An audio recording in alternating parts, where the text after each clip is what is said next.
C'est un trou de verdure où chante une rivière, accrochant follement aux herbes des haillons d'argent, où le soleil de la montagne fière, lui, c'est un petit val qui mousse de rayons. Bonjour à tous. Vous ne rêvez pas, c'est bien l'un des poèmes les plus connus, beaux et émouvants du recueil poétique Les Cahiers de Douai que nous allons aujourd'hui aborder. Un poème commenté à de très nombreuses reprises, un poème qui pourrait s'envisager comme une proposition.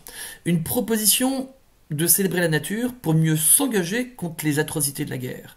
Mais un engagement d'autant plus fort que le poète ici s'efface complètement derrière son sujet et il ne dit jamais je. Waouh, qu'est-ce que c'est que ce truc-là? Ce truc, justement, c'est ce qu'on appelle le génie rimbaudien. Et le génie rimbaudien, c'est quoi? Eh bien, autant faire parler directement Rimbaud par sa citation la plus connue, roulement de tambour. Il faut être voyant, se faire voyant.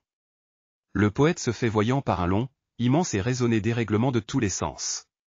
Toutes les formes d'amour, de souffrance, de folie, il cherche lui-même, il épuise en lui tous les poisons, pour n'en garder que les quintessences. Autrement dit, grâce aux mots, le poète ne se contente pas de regarder physiologiquement avec ses yeux, mais aussi avec son cœur et ses sens. Il s'agira donc de constamment se rappeler que ce que l'on sent sera toujours plus beau, plus fort, plus grand que la réalité objective. Je vais répéter la question. Oui, non. Bon, ne vous inquiétez pas, si tout n'est pas encore très clair, cela va vite de le devenir, car avec une si belle entrée en matière, vous devez très certainement vous dire, oui, bon, d'accord, mais je fais quoi, moi, comme introduction, avec un texte pareil? Figure-toi que c'est pile ce que j'étais pile en train de me dire. Pas de panique. Sachez de toute façon que pour n'importe quel texte, une bonne introduction d'une explication linéaire, c'est une accroche, à savoir un passage, un extrait représentatif issu du texte, une contextualisation, à quel moment de l'histoire cet extrait a-t-il lieu dans le livre, quand est-ce qu'il a été publié, à quel mouvement littéraire peut-il éventuellement appartenir, et un découpage, comme les grands axes du texte regroupés autour de plusieurs lignes et d'une idée commune. Est-ce que c'est ok? Est-ce que vous êtes prêts? C'est compris? Oui? Alors c'est parti pour une introduction type d'une explication linéaire, en l'occurrence ici le fameux poème Le Dormeur du Val, expliquant la manière dont Rimbaud ressent le monde, ou plutôt les sensations et autres hallucinations qui l'entourent, pour mieux critiquer la guerre et ses atrocités. Pour expliciter mon propos, je vous mettrai un petit bandeau visuel intercalé entre chaque étape à suivre. On y va?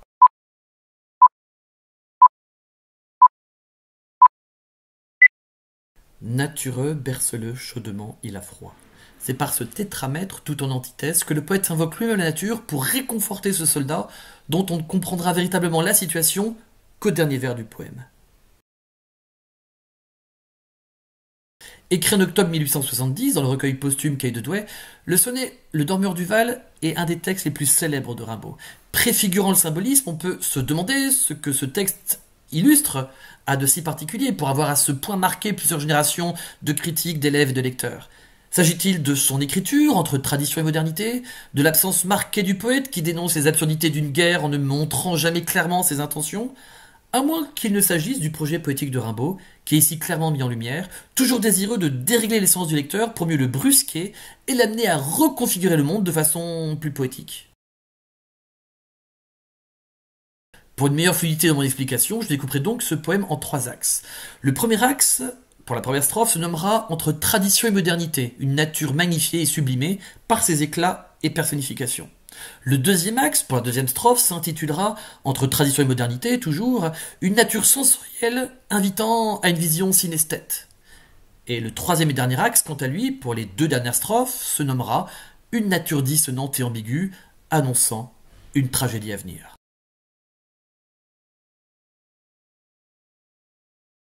Pour une parfaite sérénité dans l'écoute de cette vidéo, sachez que vous pourrez également cliquer sur le lien en présentation pour obtenir le texte en format Word accompagné de la présente analyse. Je trouve que t'es un mec super. Oui, enfin n'exagérons rien, maintenant il vous reste l'explication linéaire à faire. Alors après avoir lu le texte, concrètement, on fait quoi? Bonne question, merci d'avoir posé.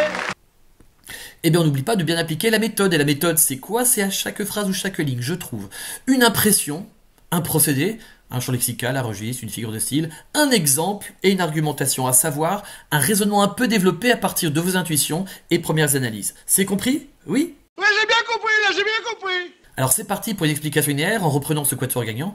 Idée, impression, procédé, exemple, argumentation. Go! 1, 2, 3, partez.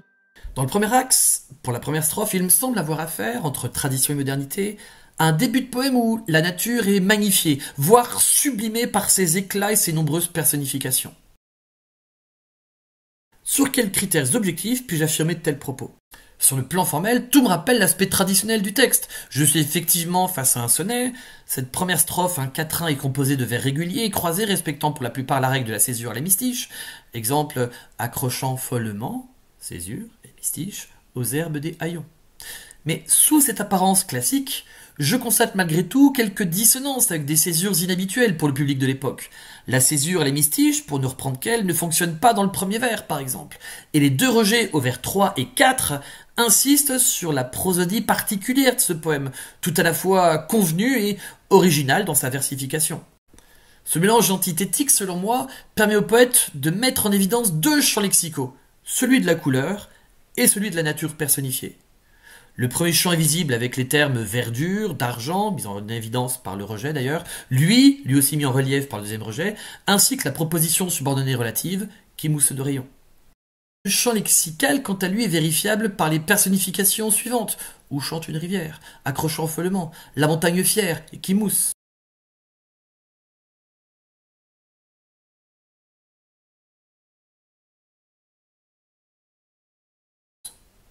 Pourquoi tels effets ? Eh bien, la combinaison de ces deux champs lexicaux, d'après moi, fait de cette nature quelque chose d'aveuglant et d'ensorcelant. Et cet ensorcellement, sans nul doute, va nous préparer et nous aider à mieux progressivement accepter le dérèglement sensoriel qui va suivre, opéré par le poète. Est-ce que ce premier grand axe a bien été clair ? Oui, pour les prochains axes, je vous laisserai cette fois voir par vous-même les différentes étapes du quatuor impression, procédé, exemple, argumentation. À force d'entraînement, elles vous apparaîtront tellement facilement qu'elles finiront par devenir des évidences, alors on y retourne. Deuxième axe. 1, 2, 3, partez. Dans le deuxième axe, pour la deuxième strophe, il me semble que le poète, toujours entre tradition et modernité, nous immerge dans une nature sensorielle pour mieux nous aider à percevoir ses synesthésies.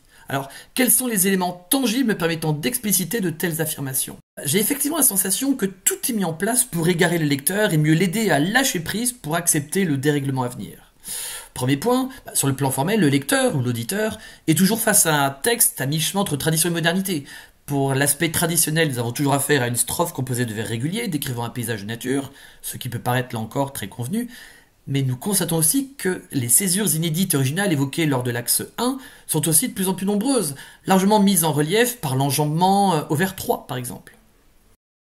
La nature évoquée par le poète touche de plus en plus tous les sens, d'où la forte présence d'un champ lexical sensoriel. D'abord vu et entendu, si l'on en croit le vers 1, cette nature est également appréhendée par le toucher, tête nue, nuque baignant dans le frais cresson, étendu dans l'herbe, et la vue, avec le terme cresson bleu.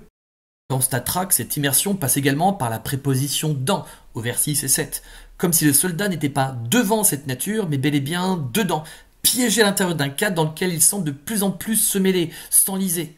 En sens, il est bien aidé par les assonances en e ou en qui aident ici le lecteur à de plus en plus confondre les différentes évocations suggérées par le poète. Balèze! Balèze! Balèze! Balèze! Face à cette déferlante sensorielle, le lecteur n'en sera que plus surpris en constatant quelques éléments visuels qui paraissent s'inverser. C'est le cresson qui est vert et le lit, ultime métaphore faisant de cette rivière un endroit où se couche le poète, qui est bleu. Dernier point, devant de telles inversions et confusions, le lecteur semble donc préparé à la synesthésie du vers 8. Alors, une synesthésie, c'est quoi ? Bonne question, merci d'avoir posé. La synesthésie, cela peut être voir un son, entendre une couleur, goûter une odeur. Très fréquente dans la poésie, elle permet souvent au poète de dérégler notre machine à ressentir un peu trop sage, confondant deux sens a priori inconciliables, oui, vu, ou goût et vu, etc. Elle nous oblige à voir, entendre, ressentir autrement le texte et donc le monde qui nous entoure. Un exemple dans le poème de Rimbaud ? Oh oui. Dans l'hiver où la lumière pleut. Ici, la lumière et les éléments visuels associés au feu se combinent à la pluie, élément auditif inhérent au toucher associé à l'élément eau. Que suscitent de tels effets ? Selon moi, ils permettent de dérégler la logique et la mécanique sensorielle de chaque lecteur pour mieux nous préparer à la tragédie à venir. Fucking tragedy. Dans le troisième axe, il me semble que nous avons affaire à une nature dissonante et ambiguë, annonçant une tragédie à venir donc. Quel procédé explicité par le poète vais-je pouvoir compter pour construire une telle hypothèse ? Pour les deux derniers tercets du poème, il me semble que Rimbaud se plaît à égarer son lecteur pour mieux le préparer au dernier vers, un dernier vers qui arrive comme un couperet qui donne, au moins en partie à ce texte, toute sa force et sa singularité.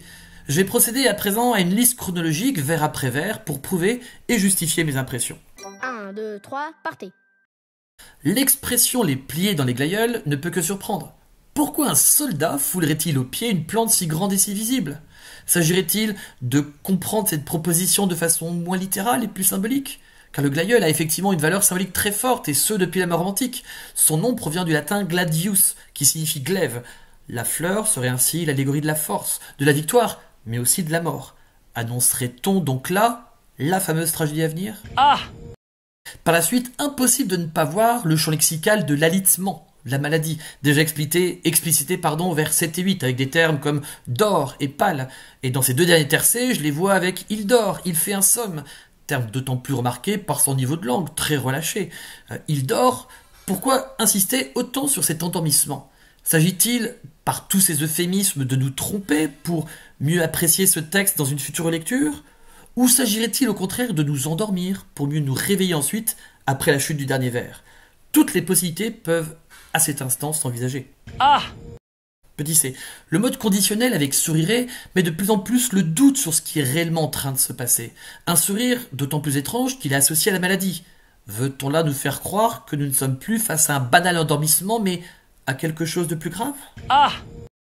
Et la comparaison, souriant comme sourirait un enfant malade, rejeté et enjambé au vers suivant avec le respect dû à la versification, rend la phrase hachée et pas forcément immédiatement compréhensible.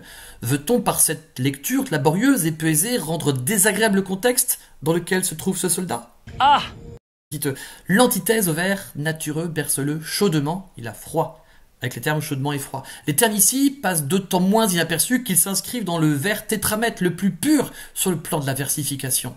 Natureux, 1, 2, 3, berce-le, 4, 5, 6, chaudement, 7, 8, 9, il a froid, 10, 11, 12. Ces ambiguïtés, sans conteste, amènent le lecteur, par cette ambiance étrange et dissonante, à de plus en plus pressentir la tonalité tragique à venir.